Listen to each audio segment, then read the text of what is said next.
కొండవీటి వాగు ప్రవాహం వల్ల రాజధాని మునిగిందని, తర్వాత ఈ పంట పొలాలు పక్క నియోజకవర్గాల్లో పంట పొలాలు ముంపు గురయ్యాయనేది మా అభిప్రాయం, రైతుల అభిప్రాయం. ఈ కొండవీటి వాగు ఏదైతే కొండవీటి నుంచి వస్తూ ఉందో దీనికి రాజధాని ఏరియాలో 4 వాగులు అదనంగా దీనిలోకి వచ్చి చేరతాయి.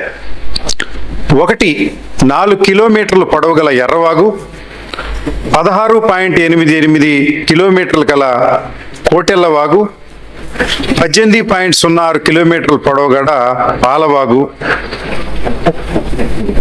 కొట్టెల్లవాగు కొండవీటి వాగులో కలిసే ముందు తనలో 0.41 కిలోమీటర్ల పొడవు గల అయ్యన్న వాగును కూడా కొండవీటి వాగు కలుపుకుంటుందని ఇరిగేషన్ మంత్రి, పాత ఇరిగేషన్ మంత్రి గారు గతంలో పంప్ హౌస్ నిర్మాణం అప్పుడు వారి నివేదికలోనే తెలియజేశారు. ఈ 4 వాగుల్ని పటిష్టపరచకుండా వీటిని మరలించడం ద్వారా, పూడ్చి వేయటం ద్వారా కొండవీటి వాగు మీ డాక్యుమెంట్లో ఉన్నట్టుగా 30 మీటర్ల నుండి కింద 120 మీటర్లు, పైన 180 మీటర్లకి వెడల్పు చేయాలన్నారు. అది చేయకుండా ఈ ఉన్న వాగుల్ని పార్షియల్గా మూసేయడం వల్ల ఎగ్జిట్ లేక హెవీగా వచ్చినటువంటి వాటరు పొంగి పొరలిందనేది వైఎస్ఆర్ కాంగ్రెస్ పార్టీ అభిప్రాయం. ఇది వాస్తవం కూడా.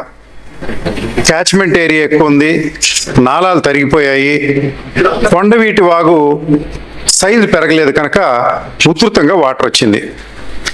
ఈ వాటరు ప్రభుత్వం చెప్పేదాని ప్రకారంగా పంపులతోటి కృష్ణానదిలో తోడామని, అదేవిధంగా డౌన్లో ఉన్నటువంటి కృష్ణా వెస్ట్రన్ డెల్టా కెనాల్లో కొంత తోడామని చెబుతూ ఉన్నారు. అయినప్పటికీ కూడా కాజా టోల్వే దగ్గర మనిషెత్తి నీరు వచ్చింది. గత 40-50 సంవత్సరాలు ఎప్పుడు రాలేదు అక్కడ. ఆ పక్కన ఉన్నటువంటి బహుళ అంతస్తుల భవనాలు 2 సెల్లార్లు, స్టీల్ ఫ్లోర్లు మునిగి కాంపౌండ్ వాల్ కూకటి వేళ్లతో లేచిపోయింది. ఈ పరిస్థితి వీటికి దగ్గర ఉన్నటువంటి పాలవాగో కొట్టెల్లవాగో పార్షియల్గా డైవర్ట్ చేయటం వల్ల, ముయ్యడం వల్ల ఆ వాటర్ కొండవీటి వాగు తీసుకోలేక అది ఈ రోడ్డు పొంగింది. అది నంబూరు గ్రామంలో పడి నంబూరు పొలాల్ని కొంతమేరకు ముంచింది. మూడవది, ఈ రోజున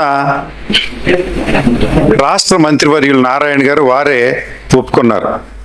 కొండవీటి వాగు బ్యాక్ వాటర్ ఈ రోజు వరకు పోలేదని, దాన్ని బయటికి పంపించడం కోసం కొత్తగా నిర్మాణమైనటువంటి విజయవాడ వెస్ట్రన్ బైపాస్ని 24 మీటర్లు ఇప్పుడు గండి కొట్టామని, జైంట్ ఎక్స్కవేటర్లతోటి మరో 24 మీటర్లు కొట్టమన్నామని, దీనికి ప్రధానమైన కారణం కల్వర్ట్ బ్లాక్ అయిందని.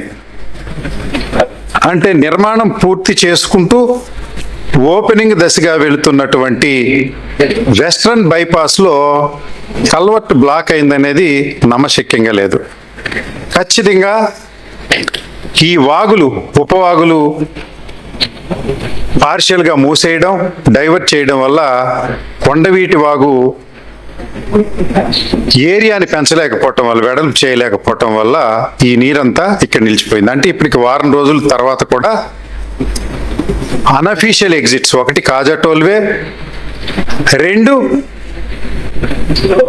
వెస్ట్రన్ బైపాస్ గండి కొట్టడం, 2 ఏమో ప్రభుత్వం ఒప్పుకుంది, ఒకటేమో కృష్ణలోకి డైవర్ట్ చేయటం, ఇంకొకటేమో Krishna western delta.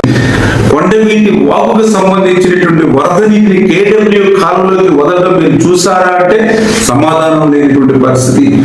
Guntur channel head regulator తెరిచి ఉందా, మూసి ఉందా అంటే దానికి సమాధానం లేనటువంటి పరిస్థితి.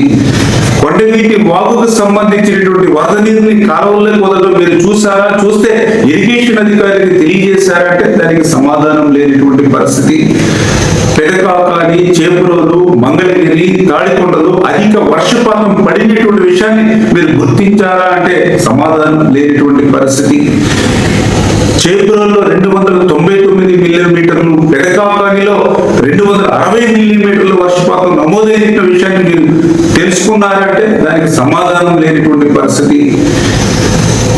హెడ్ రెగ్యులేటర్ ఏదైతే ఉందో ఆ హెడ్ రెగ్యులేటర్ దగ్గర లిఫ్ట్ అంటే కొండవీటి వాగుకు సంబంధించిన వరద నీరు కృష్ణా నదికి లిఫ్ట్ చేయడానికి 5,000 క్యూసెక్ల సామర్థ్యం కలిగినటువంటి పంపులు అక్కడ ఉండగా అందులో వరద నీరు కేవలం 2,000 క్యూసెక్లు మాత్రమే వస్తే దాన్ని ఎప్పటికప్పుడు కృష్ణా నదికి లిఫ్ట్ చేస్తూ ఇంకా 3,000 క్యూసెక్ల వరద నీరు వచ్చినా కూడా లిఫ్ట్ చేయగలిగినటువంటి సామర్థ్యం కలిగినటువంటి పంపులు అక్కడ ఖాళీగా ఎంటీగా ఉంటే ఆ వరద నీటిని వేరే ప్రాంతానికి తరలించి మరలించేటువంటి పరిస్థితి ఎందుకు ఉంటుంది అని మీరు భావించారంటే దానికి సమాధానం చెప్పినటువంటి పరిస్థితి.